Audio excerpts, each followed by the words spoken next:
Well, my immediate reaction was, quite frankly, that it was the wrong decision. And that wrong decision being made worse by the accompanying decision that, as soon as possible, we've got to sell off the land which has been acquired, which, in a sense, prevented any future government from reviewing what the alternatives might be to still getting an increased capability between Birmingham and Manchester. Welcome to Calling All Stations, the transport podcast. I'm Christian Walmer, an author and journalist who has specialised in transport for the past 30 years. In every episode, we aim to keep you up to date with the most engaging news stories and interviews across the world of transport. And with me is my regular co-presenter, Mark Walker, who has spent decades covering policy developments in transport. So, Mark, what stories do we have today? Hello, Christian, and hello to our listeners. I think the first story is actually about the Calling All Stations podcast, because it's a year old and we're celebrating the fact that we've completed this number of episodes. And I'd like to say, I'm sure you would as well, a big thank you, not just to all of our many thousands of listeners who've downloaded the podcast over the past year and made it a success, but also to our own production team behind the scenes who've made this possible, and very importantly to the many guests who've been on the podcast and been interviewed by you. Yes, we've had a fantastic range of guests from across the world of transport, as we've advertised, definitely not just rail, and we've covered issues ranging from sustainable aviation fuel to schemes that help young people to not drive too fast, to stories about cycling, autonomous vehicles, and today indeed Eurotunnel. So a really big range. Absolutely, and I think that we can say that the Calling All Station has done over the past year what it says on the tin, and indeed we have every intention of doing so for the next year as well. Absolutely, I've enjoyed every moment, and we've had tens of thousands of downloads, and it's sort of certainly been increasing in number as we've gone along. And yes, I think the thing about it is that we cover the range of transport, and initially a lot of our listeners might have come from within the rail industry or listened to hear rail stories. I think the fact that we cover all aspects of transport has attracted a lot of people who might not necessarily have been interested in other modes, but have learnt stuff through our broadcasting and the stories that we've covered. So we certainly intend to keep that range of stories for the next year. So, Christian, what would you say has been your highlight over the first year of Calling All Stations? So certainly one of the highlights for me was an interview I did while I was having a cab ride with John Smith, who runs GB Rail Freight, a company that's really grown from nothing into one of the biggest rail freight companies. And we were speeding down at, 60, 70 miles an hour in the cab of this train on the Midland Main Line. And I might not really be a train spotter, but there's something exciting about being in the cab of a locomotive and seeing the railway from the front, as it were, and seeing what the driver sees, what it looks like, the signalling, the complexity of the whole thing. And that always excites me. So I think that was great, being able to broadcast from actually the front of a freight train.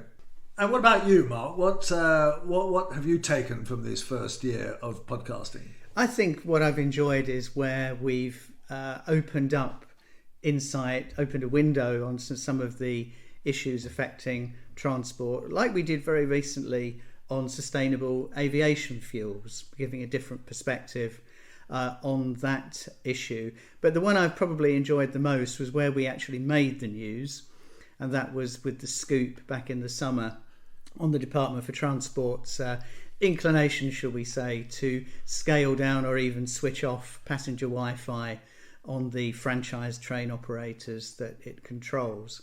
And the fact that that story in the current parlance quite literally went viral, got into all sorts of national, regional and trade media, broadcast media as well, and ended up triggering a short debate in the House of Lords. And indeed, it's an issue that still has some time to run, I think. And it caused them some embarrassment, which was great fun. And it all came from calling all stations, and it did get us a lot of publicity and lots of extra listeners. So yes, no, I'm glad you highlighted that.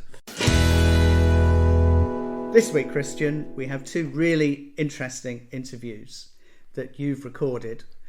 First of all, we're going to hear from John Keefe, who is Chief Corporate and Public Affairs Officer at Getlink Group, which is the organisation that owns, operates and runs Eurotunnel. And you were there for a celebration of 30 years of those operations. Later in the podcast, we'll also hear your interview with Sir John Armitt, the chair of the National Infrastructure Commission of the United Kingdom, getting his thoughts on where we stand as a nation at the end of 2023 on the whole range of questions affecting infrastructure. But first of all, here's your interview with John Keefe. I'm at the event to celebrate the 30th anniversary of Eurotunnel, which is being held in near Coquelles in France, near the French terminal. And with me is John Keefe, who actually has worked for Eurotunnel for most or nearly all those 30 years. And he is now their corporate affairs director. And I wanted to find out from him really how well he thinks the tunnel has performed and what the future is. So, John, tell me first, do you think the 30 years have been a success? And when you joined, did you think maybe after 30 years it will be where it is now? Thanks, Christian. I think the 30 years has been an adventure. I think we have to say that first and foremost. And I think when I joined all those years ago, and it was just before the opening, it was the adventure, it was the challenge, it was the project of the century, it was the whole kind of pioneering spirit that was in there. And I think it was joining for that without really thinking 30 years because it was something completely different. It was something completely new. Absolutely new, transformational. And the 30 years have gone past in a blink. There has been so much happening, so much has changed in that period. The fundamentals are the same. The tunnel is still there, the shuttle services still run pretty much to the same rhythm actually. The high-speed services started off the same, they're still there, they're still running. There are still rail freight services, there's a lot more that could be done there. But behind the scenes, the way that we operate, the equipment that we use, the way that we have adopted new technology, the customer services and the change in things that we offer has been part of the journey. Can you give us an example of that? Yeah, I mean, earlier on we were in our Flexi Plus lounge, and that was a service that customers have asked for over the years. It's how to get a priority boarding, how to get through the different steps of the process quicker and more easily.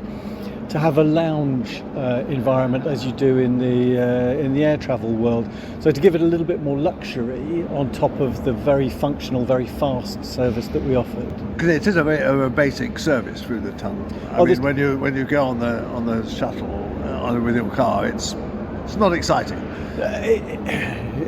It's exciting to make it work, but you see, the great thing about it is that you travel in your own comfort. So whatever car you've chosen, whatever comfort you like for your journeys, you get to use that through the tunnel.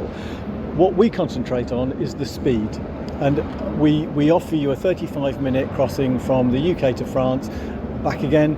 And on top of that, we offer a whole range of other, probably less seen advantages. We're an electric railway. We run largely on power supplied by the French network, which comes from nuclear hydro sources. So it's very green, it's very low carbon. So it's giving people an advantage over other routes, whether that's air or ferry. The opportunity to travel in a low carbon way comes along with the fastest route to the continent. Okay, but there is some aspects that are a bit disappointing. For example, Eurotunnel had promised there'd be 20 million travellers going through. Sorry, Eurostar had promised that there'd be 20 million passengers, I think, by the end of the last century, and yet they're still running at 10 or 11. So that's not quite as success that it could have been. There's still room for growth. I think that's the way that we would choose to look at that. The regulatory barriers and the challenges of setting up new services have certainly been something that we've all learnt about along the way. But one of the things that we're doing for the next 30 years is we're trying to remove some of those barriers to accessibility, making it easier to generate new services and new destinations. Joining up the infrastructure managers across the continent, whether that's in the UK, whether it's in France, Belgium, Holland, Germany. By the infrastructure manager, you mean Network Rail and Network Rail, High Speed One, Infrabel, SNCF, Reso, right. so that we can create journeys that then operators can step into, and whether that operator is Eurostar or one of the new entrants that's come into the market recently, that's where we see the growth coming from. And those figures, as you say, 20 million, the figure now forecasted is probably 30 million passenger journeys. But why has by it the been 2030s. a disappointment up to now? Why has it grown so slowly, really, compared to what was expected? I think the railway across Europe, the UK, individual European countries, is run by different infrastructure managers, run by different authorities, run under different regulations. And it's only in the recent years where the EU has put together a much more standardised package, the technical specifications for interoperability that mean you can run mainline trains across borders and have the same facilities in each country. That didn't exist when the tunnel was opened, and it now does. So it does make a big difference in terms of setting up new services. Okay, we'll talk in a minute about the potential which you have announced today. But just on the other side of the disappointment, of course, is that rail freight. That really has been somewhere where you admitted on your own figures that you've only reached 10% of the target of 10 million tonnes. It's pretty much what the old roll-on, roll-off ferries used to take, is 1 million tonnes. So where's the problem been there? That is an undeniable disappointment. The problems have been many, to be perfectly honest. The lack of investment in rail freight on both sides of the channel in the last 30 years.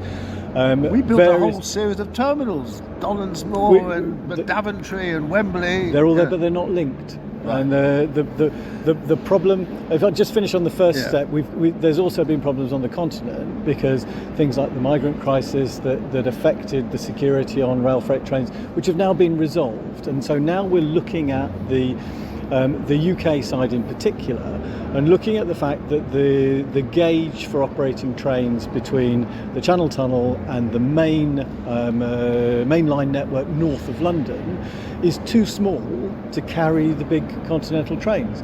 So you can run a continental train from the south of Spain up to Calais-Coquelles, but to get it through the network in the UK, you have to transship onto a smaller train, and that makes it unproductive. And so uneconomical, and people are not prepared to do that. They want to, and our customers are saying to us, I'm running tens of thousands of trucks every year between the continent and the UK. I want to reduce my carbon footprint. What's the best way to do it? Put it on rail, that seems obvious. I can do that all the way from the south of Spain to the north of France, but I can't get it into the UK. What do I do? So we're working with the government in the UK, working with Network Rail, looking at how we can deliver a higher gauge railway through the classic lines between Donaldsmoor, which is just at the Folkestone terminal, and Wembley, which will then connect into the East Coast and West Coast main lines, and open up places like Daventry and Hams Hall and Moss End and Scotland and the whole of the country, giving economic opportunity in an environmentally friendly way to manufacturers and producers in the Midlands and the North to get their goods to market. That sounds great, but again, it's taken 30 years and it hasn't happened. It's true. Probably the there's been a coming together of issues more recently.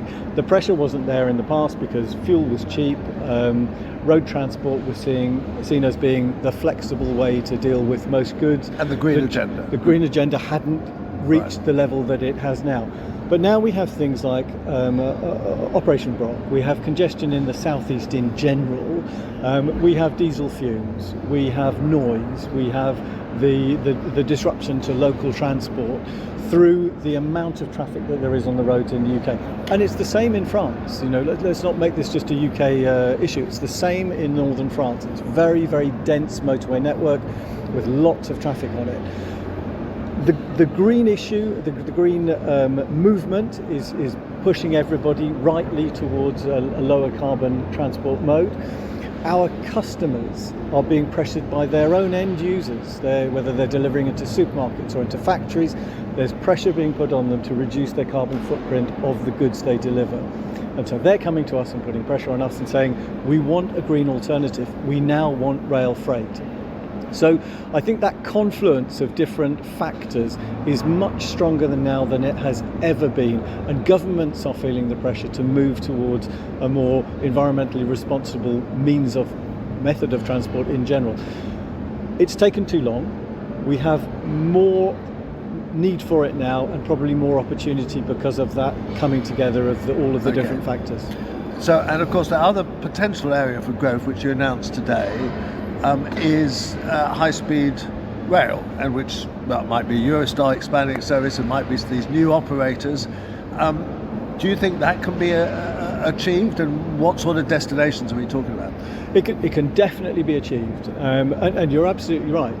We run an open access railway, so if Eurostar continues to grow as it promises that it is with its forecasts for traffic, if new operators want to come in and take advantage of the opportunity of using the tunnel, there is capacity through the tunnel. We've lost some time with over the last few years in terms of economic development, the change in the relationship between the UK and the EU. COVID obviously had a big impact on travel and borders. They're now open again. Travel is moving fast. Eurostar is growing back to the levels that it was pre-2019. So there are other potential operators who've declared an interest and have already started work. So we know that there is movement going on, and we're working very closely with them. This is Evelyn and Huro. Evelyn and Huro are out there, and there are rumours to be others as well. Alongside that, which is the operators who are sort of in the public domain, we've been working behind the scenes with the infrastructure managers, with the station managers, with the regulators, with the timetable developers, to create through journeys from London to, and whether it's London, Amsterdam recently, Cologne, Frankfurt, Geneva, Bâle, Zurich, destinations in France as far as Marseille or Bordeaux. We've done the market research. We've proven that there is a market there to be built on that wants to move away from aviation to a more environmentally friendly mode. We've done the work in planning the paths and ensuring that there's availability in the stations, and now there's almost a sort of a turnkey service there for an operator to come in and run, and that's where we've got to. So when an operator comes in, it means that the time to market from thinking I'll run a service from A to B is halved. It used to take 10 years plus. It will now only take 5 years. But you do have this obstacle of the safety in the tunnel, where previously you've had to have these very long trains which are supposed to split in the middle in case of an emergency. Now I understand from the press conference we've just had now that finally those rules are actually changing. Is that right? That you'd now be able to have shorter trains through the tunnel, which obviously will give much more flexibility? That's right, and the way that we've done this is by working with the manufacturers of the train and the regulators. So everybody understands what the criteria are to run a train through the tunnel, and then to make that a standard part of a European-wide manufacturing program, so that rather than building one TGV for use above ground on the big lines, We build one TGV that has got all of the specifications for the tunnel designed into it. So there's no modification after production. And this requires a new train? This is a new train, but this is designed into the next generation of high-speed trains, so that they can run everywhere, and that means all of the regulators have got together and they've agreed, and all of the manufacturers and those buying the trains agree. So it's one train, one design, available for use everywhere. Does this train exist? No. This train is being built. It's been built, and it has been approved by the OOR and the other European safety authorities to go through the tunnel without this kind of idea that it has to split in the middle. This is absolutely the goal of everybody. It's to get to this standard train, that you don't have to have a separate specification for one tiny 50-kilometre stretch of track. The train operates, which incidentally, everywhere. Of course, is the only one compared to the Alpine tunnels and other tunnels which actually has a third safety tunnel already. So in a way, it's the most safe tunnel where the requirements have been most onerous. Absolutely. The Channel Tunnel has proven through that construction of 3 tunnels to have the safest operating system. Right. And the regulations on go back to the 1980s.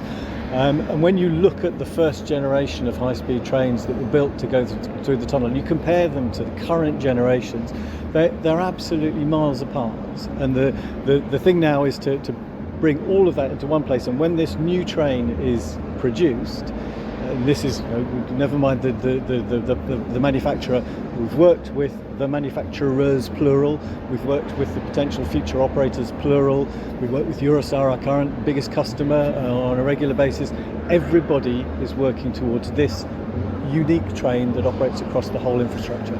Okay, well, that's excellent, John. Well, let's hope that when we return for the 35th anniversary or the 40th anniversary, we have this conversation again, and I hope we're both still around. Then let's hope that there will be different services to different places from London, because, I love jumping on the train and going to various places, but it has been a constraint to kind of have to change in places, and the ticketing and all that has been a constraint. There is nothing better than a through train journey, and that is something which is more and more people are coming to realise, and more governments are coming to realise, and regulatory authorities are coming to realise. It's a joint effort to make that happen, and everybody is focused on it now. Let's look forward to it in the next 5 years. Thanks a lot, John. Well, I found that a very interesting interview. 30 years of Eurotunnel. They didn't disguise the fact, actually, that in some respects, particularly rail freight, and maybe to some extent actually passengers, Eurostar passengers, they haven't done as well as they hoped, and they hope that over the next few years they'll do better. But one of the things that they're particularly angry about, that didn't come up in the interview, is the fact of what they see as social dumping by P&O, who are, of course, the ferry, the rival company, who sacked all their British workers about a year ago and employed a lot of foreign nationals on minimum or even less than that wages. And of course that enables them to charge less and therefore reduce their fares. And I think quite rightly, Getlink, or Eurotunnel as I insist on calling them still, Eurotunnel see that as, as I say, social dumping. And really, it's amazing that given that this links two European countries, they couldn't come to some agreement to actually stop P&O doing that, because these people apparently live on the ship for a week at a time. They don't get off it. It must be terribly unhealthy, and they must get very tired, and they might well pose a safety risk. And we know what happens when safety goes wrong on cross-channel ferries, as those of us who covered the Zeebrugge ferry disaster back in 1987 will remember. 2023 was a big year for transport infrastructure, most notably, of course, with the decision to cancel those sections of HS2 north of Birmingham. Christian's been catching up with Sir John Armitt, the chair of the UK National Infrastructure Commission to examine these issues.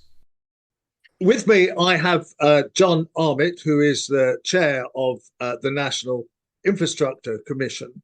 And obviously, I've been keen to talk to him because of the cancellation of a big chunk of HS2 and work out what to do next. But John, thank you very, very much for coming on the podcast. Just tell me a little bit about your commission and what its role is, and indeed how much it is listened to by government. Well, good morning, Christian, and thank you for this opportunity. Right, the commission has been going for 8 years. Our role is to be an independent voice to government on the long-term infrastructure needs, economic infrastructure needs of the country. So we look at transport, we look at energy, we look at water, we look at waste, and we look at digital. And we look forward 25 to 30 years and we say, what are going to be the infrastructure requirements to do primarily two things? One, achieve economic growth and achieve economic growth across the whole country. But to do that, secondly, to do that in a way which meets our net zero objectives for the country over the next 15 to 25 years, to net zero ultimately by 2050. And increasingly, of course, we are having to say, what have we got to do to ensure that we are resilient to climate change, which in itself is becoming a more and more significant challenge. So every 5 years, we give government a report. They're obliged to respond to it within a year. We do a whole series of other smaller scale reports in the interim period between one big report and the next. And to answer your question, overall, so far, government's probably accepted 75 to 80% of the recommendations that we have made. Turning that acceptance in principle into real change and delivery is another challenge altogether. So would it be fair to say that you like big infrastructure schemes? Are you kind of inherently in favour of them, or do you take a kind of cold look at kind of anything that comes forward? No, whether they are £500 million schemes or 5 billion, 20 billion pound schemes is slightly in the outworking of how do we deliver the infrastructure challenges that we need. But increasingly over the next 25, 30 years, as we've said recently, we can see us going from 50 billion a year of total UK infrastructure investment to 70 billion a year infrastructure investment during the 30s, a lot of it coming from the private sector, and probably 30 billion of that related to major, what we call nationally significant infrastructure projects. Those are annual figures, 50 to yes, annual 50 figures. To 70 billion a year, right? Yes. So big business. So let's focus on the area that of most immediate interest, which is HS2. I mean, well, first of all, did you try to influence any decision that was coming out about HS2 before the decision? Was that a role you had?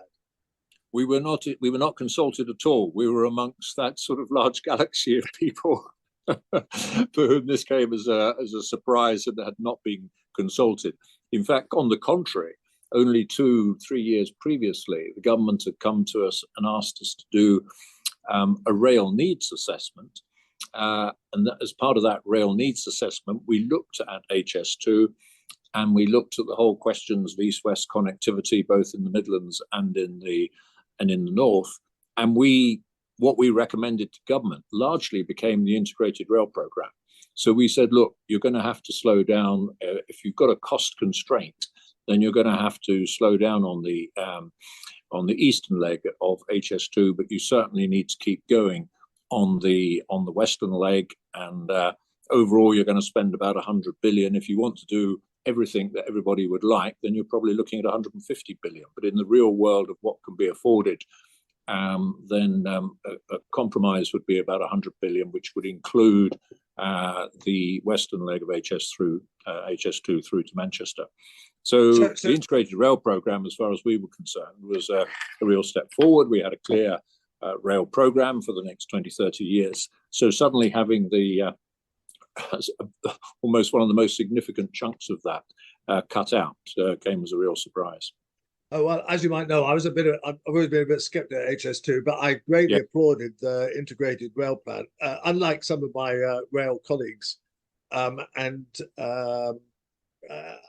thought that was a way forward, and it was a reasonably coherent strategic plan. So basically, you've now had one leg cut off, or both legs cut off, and one was partly cut off already. But so, what was your immediate kind of view of that when that happened, and your immediate reaction? Well, my immediate reaction was, quite frankly, that it was the wrong decision, and that wrong decision being made worse by the accompanying decision that, as soon as possible, we've got to sell off the land which has been acquired, which, in a sense, prevented any future government from reviewing what the alternatives might be to still getting an increased capacity capability between Birmingham and Manchester, and that just seemed odd, because it was so, well, we don't think this ought to be happening, and we don't think anybody else ought to come forward and do it either. So our immediate my particular immediate public response was, look, for goodness sake, don't sell off the land. Give yourself breathing space for the next couple of years to look at what the sensible alternatives might be, in which we can achieve this capacity constraint. You can look at the engineering, you can look at why the cost has been blown up so much, and look at alternative options. And of course, that is exactly what happened with Crossrail, of course. As you know, yes. Crossrail was scrapped at one point, but they safeguarded it, and that was really important, because Crossrail eventually happened, and now we have the very successful Elizabeth line. So, have you made representations to the government to not to? Yes.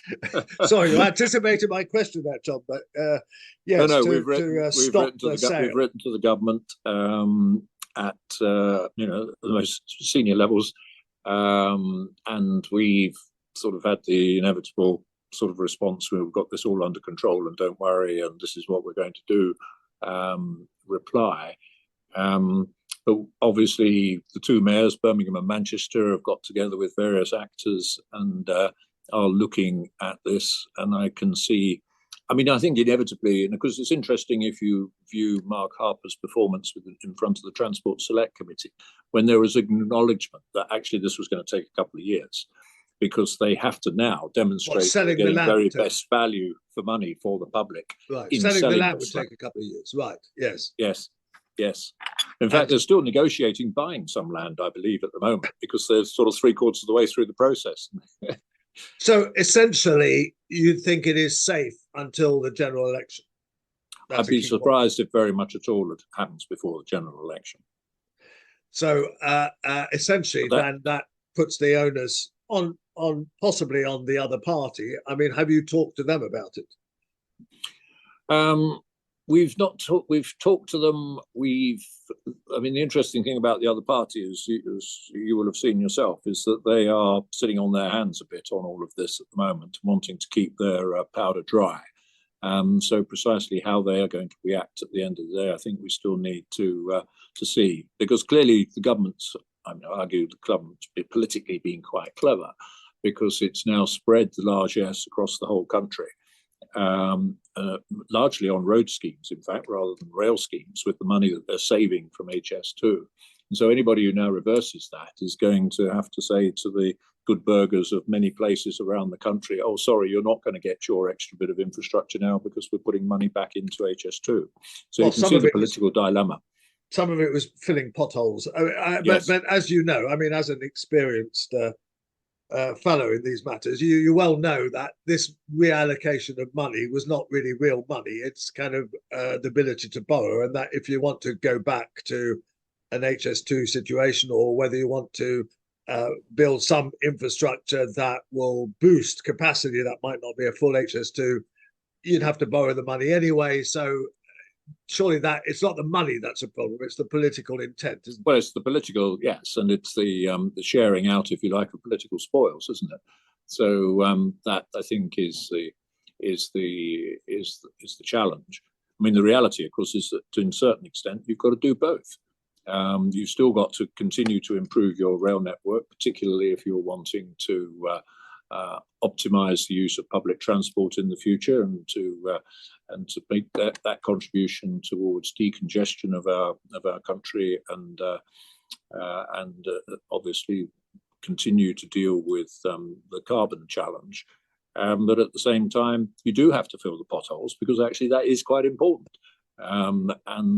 It's both politically and physically important. You just cannot allow your network to continue to deteriorate, which is why we also said in our infrastructure assessment that the government had to increase the amount of money for maintenance to both the railways and to the highways network, because otherwise you just have a continuously deteriorating asset.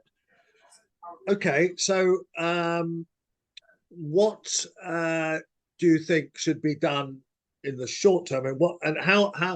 I mean, apart from just reinstating HS2, which might not be feasible, what do you think should be done about that particular kind of project? Well, we've lost the integrated rail program. So what's got to happen now is that has got to be recast, and therefore, because a lot of these schemes, as you well know, which have been sort of talked about in improving different chunks of the railway, some of them are not really properly on the drawing board. They will be in people's minds as to something they would like to see. So we need a proper rail program which the industry can respond to. So they need to go back and, frankly, do another integrated rail program, which includes how are we going to improve capacity between Birmingham and Manchester, as well as how are we now going to best use the money to get the most effective projects, which are going to increase particularly improve the capability of the networks across the north of England between Liverpool and Hull. And that remains a key driver. I mean, we see it as the NIC. We can go from here to our office in Leeds more quickly than people can get across the country in the northwest of Leeds. I mean, there are big improvements required, but it needs to be a proper program. Yeah, but John, that sounds like maybe too long a plan. I mean, okay, say we get a Labour government, surely they have to kind of hit the road running on this, and what you're suggesting there is, drawing up a strategic plan and blah. Is it not going to take a very long time? I mean, can you do this? Well, it needn't take a very long time. I suspect you could do it in 6 to 12 months. I mean, because you've got all the work which went into the last one. Now, a lot of that work just needs to simply be now put in the context of what has been said, and say, well, how much of what has been said is to be, we'll do a bit of this, we'll do a bit of that, we'll throw some money here, we'll throw some money there. How does that actually get put into what was the integrated rail program before, so that we and then come back to this fundamental question of, we've still got a challenge between Birmingham and Manchester. Otherwise, we're negating the value of what we're building between London and Birmingham. Yes, you finish up with half a cake, which is worse than no cake. Yes, I've called it the Acton to Aston shuttle, as you might know, and yes. And that seems to actually point us into exercise. But so it's interesting. So you think the whole thing is up in the air, that the integrated rail plan got killed off by this as well because of its connections with HS2. So we have to start with a plan. And who is going to draw up that plan? Well, I think that I've always said that all of this work. The key actor in this is the guy who's got to operate it at the end of the day, and the guy who actually understands what we've got out there and its effectiveness probably better than anyone else, which is Network Rail. And so as has happened in the past, it happened with HS1 when Railtrack was kept out of the loop, and you've seen it happen to a certain extent with HS2, where you set up a totally separate business and exclude Network Rail from it. When you're looking at these key rail strategic decisions which have to be made, then there's a good argument that it should be led by Network Rail, supported by people like Northern Rail and so on, who've got a particular interest in their patch. But you have to have one entity which drives it, and I would frankly ask Network Rail to do it. Right, yes. I remember when you were boss of Network Rail, you were rather cross about being excluded from HS1. You've just reminded me of that.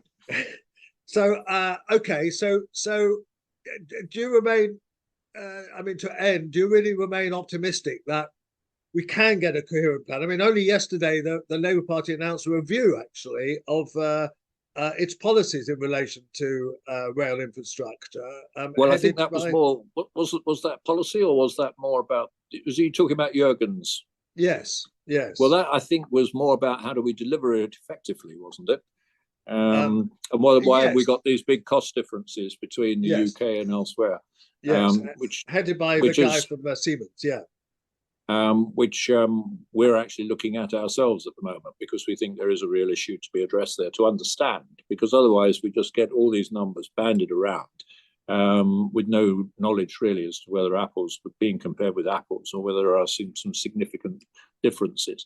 I always said when I was at Network Rail that it seemed to me that if I was buying a tin of varnish and I was going to use it on the floor of my home, then that had a price. And if I was going to use it for the railway, then double the cost of the tin of varnish, simply because somebody had put railway on the tin. And I think there are some real challenges to address. Okay, but so to finish off, you remain optimistic that we can get a plan out of this, we can kind of kickstart, because infrastructure has not been a strong point. I mean, I'm optimistic, simply because we have to do it. If we don't do it, it's a negation of responsibility.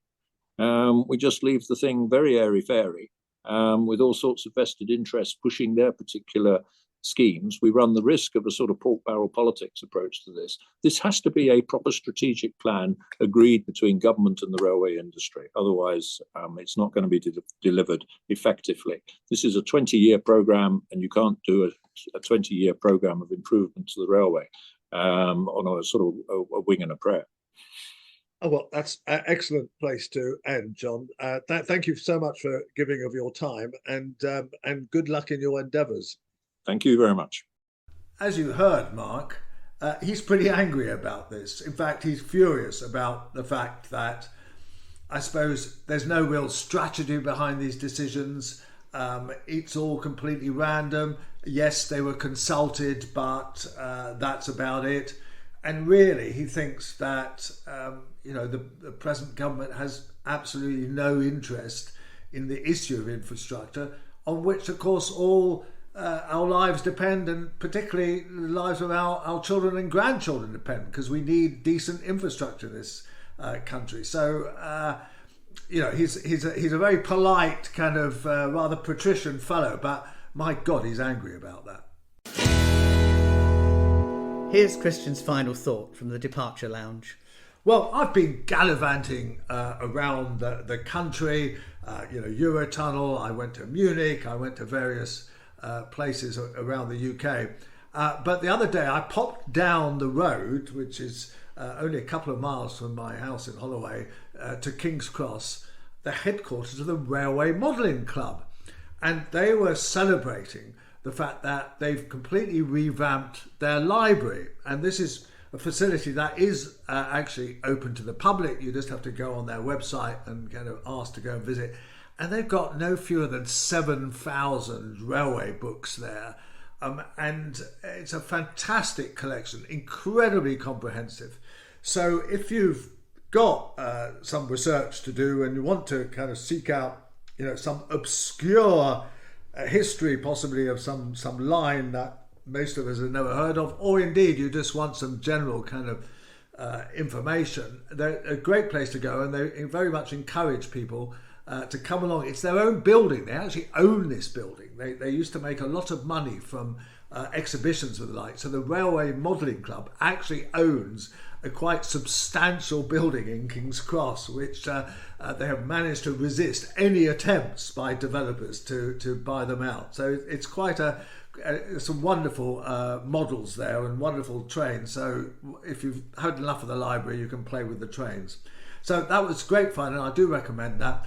And I would just like to end by thanking all our listeners, thanking all those who've sent feedback. Do keep on sending us emails and stuff. We're easy to find.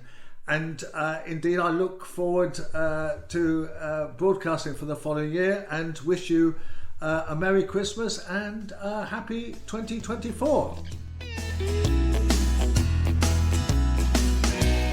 Calling All Stations, the Transport Podcast with Christian Walmart, is produced by Cogitamus Limited, a leading provider of public affairs consultancy services in the sector. We hope you've enjoyed this episode. If you have, please consider giving us a 5-star rating with whichever platform you use. Do also follow us on X, formerly known as Twitter. Our handle is @AllStationsPod.